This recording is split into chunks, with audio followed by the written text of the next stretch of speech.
Hello, I'm Robert Costa, and this is the Washington Week Extra. Last weekend, a gunman killed one person and injured three others at a synagogue in California. Rabbi Yisrael Goldstein was at the White House this week, a guest of President Trump. The way we react to darkness is with light. I should have been dead by now, based on the rule of statistics. I was in the line of fire, bullets flying all the way. My fingers got blown off, but I did not stop. The president spoke about the woman who lost her life in that shooting.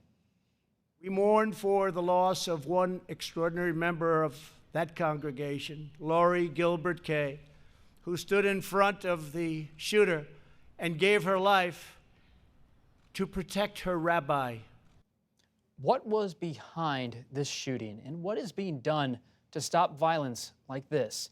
Here to discuss it all, Carrie Johnson, national justice reporter for NPR, Dan Balls, chief correspondent for The Washington Post, Laura Jarrett, correspondent for CNN, and Ed O'Keefe, political correspondent for CBS News.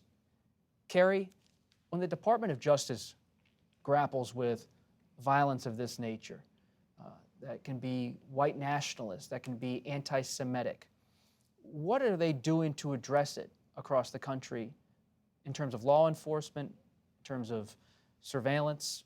What's the plan? You know, Bob, this is a challenge for law enforcement, and it's been for generations, because having hateful beliefs is not a crime. It's protected by the First Amendment, and the FBI can't engage in surveillance based on First Amendment protected activity. So often they're relying on tips from the public or a family member of someone about to go haywire. In fact, in this case in California, the FBI says it did start to get tips 5 minutes before the shooting because the shooter allegedly posted a manifesto online. 5 minutes was not enough time for the FBI to interdict this person. And that's essentially where the Bureau is in terms of challenges with First Amendment activity and having enough information about a suspect to stop something before it happens. Laura, no domestic terror statutes at all? No, I think that comes as sort of a surprise to many people because obviously we see acts that colloquially everyone thinks of as terrorism all the time, and people understand international terrorism pretty well. I think people understand what we call material support cases, cases where people are inspired by ISIS and do something terrible here in the United States. Those get prosecuted all the time, but sort of the homegrown white nationalist uprisings that we've seen over even just the last couple of months and years. Think about something like Charlottesville, think about the Tree of Life synagogue shooting. Those cases are really, really hard to make. And so what DOJ has been doing is using the hate crime statute, which is something that does exist under federal law. But even with that, if the person doesn't have a specific intent against a protected group, you can't prosecute them. So it puts law enforcement, as Carrie said, and I think sort of handicapped on these issues. And there doesn't seem to be a lot of appetite in Congress to do something about it and actually have a domestic terrorism statute to address some of these broader issues. Well, can you imagine what that debate would be like? Well, this group should be considered, but this group shouldn't, but then someone would say this group should be. And remember, every time this kind of thing happens now, I just think back to when then Homeland Security Secretary Janet Napolitano warned in a big Homeland Security assessment about lone wolf, like male lone wolf attackers. And you know, Washington lost its mind, saying, how could you say that some American would turn on his own fellow citizens in such a way? Well, time after time after time, it's been some guy who takes out people at a church, a synagogue, a shopping mall, and as you said, there's no way to prosecute it. But when you have a Congress that can't agree on when to go to lunch, how on earth are they ever going to agree on something like this? And it just begs the question of, has this become so deeply entrenched in society that Washington won't be able to sort it out? We all have to sort it out some other way. What about gun laws, Dan?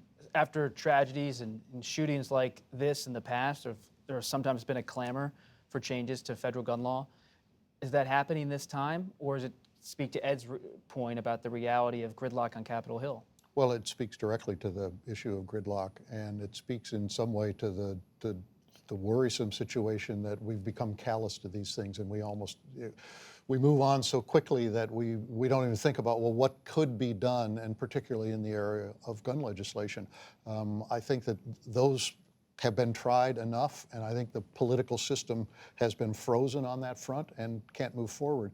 Interestingly, Senator Harris, Kamala Harris, when she was at a CNN town hall debate a few weeks ago, said if she's president, she would send a package to Congress. If after 100 days there was no action, she would take executive action to move in some specific ways on restricting guns, and particularly on background checks. That's the first time we've seen a clear declaration of another way to try to get some of those things done. But after Sandy Hook, the Obama administration looked into that, and there was very little they ultimately determined they could do that wouldn't get tossed out in court right away. And so it was an interesting proposal of hers, but it's one that there's some proven work in the last few years might not go very This far. administration has shown the vulnerability of using executive orders and how easily I think those can be undone. Right. But she may feel as if that's the only option. I think it's certainly at a town hall when you're trying to get votes early in the campaign. That sounds persuasive to people who are craving just even some movement at all on this issue. I think that's right. I mean, I think it's certainly one way to try to satisfy the Democratic base, but also to suggest, well, at least we will move on this. We will try to take action. Let's see what happens with it. And I'd point out that this Supreme Court, with its newest member, Brett Kavanaugh, appears more likely to want to act on gun rights in a way that the court has refused to for many, many years. And Kavanaugh, unlike his predecessor and mentor, Justice Anthony Kennedy, seems more favorable to gun rights than gun restrictions. We've been talking about the 2020 presidential campaign. You had Vice President Biden recently enter the race and lead his announcement with a reference to Charlottesville and what happened there. A woman died as part of a white nationalist uprising in that Virginia city. Is this going to be a national conversation, not just about scattered violence at synagogues and places of worship, horror across the country at different moments? Will there actually be a political debate about white nationalism like we have never seen, or not? I think we're getting closer to that point, but the reason he included that footage in that moment was primarily because his aides will tell you that's the moment he decided he had to run. That watching the president respond to that when he got asked and he said, well, there are good people on both sides of this, was the moment that set him off. And he realized that he might not have a choice and he has to do this. It also spoke to the broader point that he was trying to make to Democrats overall, which is don't take your eye off the prize. We have to beat this guy.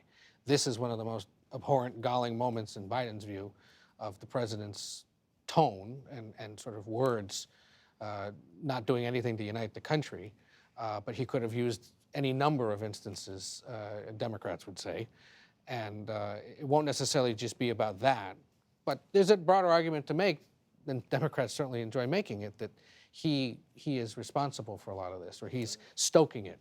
Let's pull back to our Justice Department reporters to finish this discussion. Inside of the Department of Justice, they know that this happened at the synagogue in California. You also had a recent attack at a mosque in New Zealand.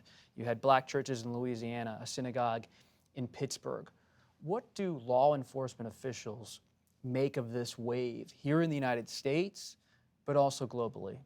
I think they will acknowledge there is a real uptick in hate crimes, especially I think, they've seen an uptick in anti-Semitic acts of violence in particular. I think the FBI knows there's a problem, but as Carrie has said, there's a question of, well, what do we do about it? And also the fact is they just don't keep great stats on hate crimes. And so part of the issue is, like, well, how do you address the problem if every state reports them a little bit differently, everyone's counting differently?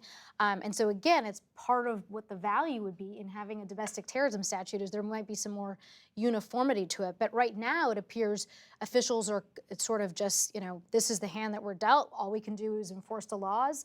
And the current hate crime statute, it can carry a life sentence. It can carry death depending on the circumstances. So it's a serious offense. The question is just, can you use it?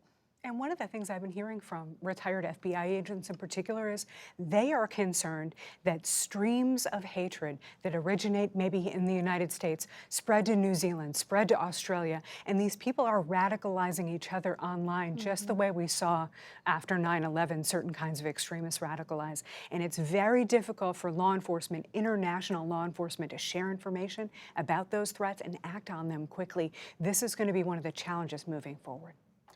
That's it for this edition of the Washington Week Extra. You can listen wherever you get your podcasts or watch on our Washington Week website. While you're there, check out the Washington Weekly News Quiz. I'm Robert Costa. Thanks for joining us, and see you next time.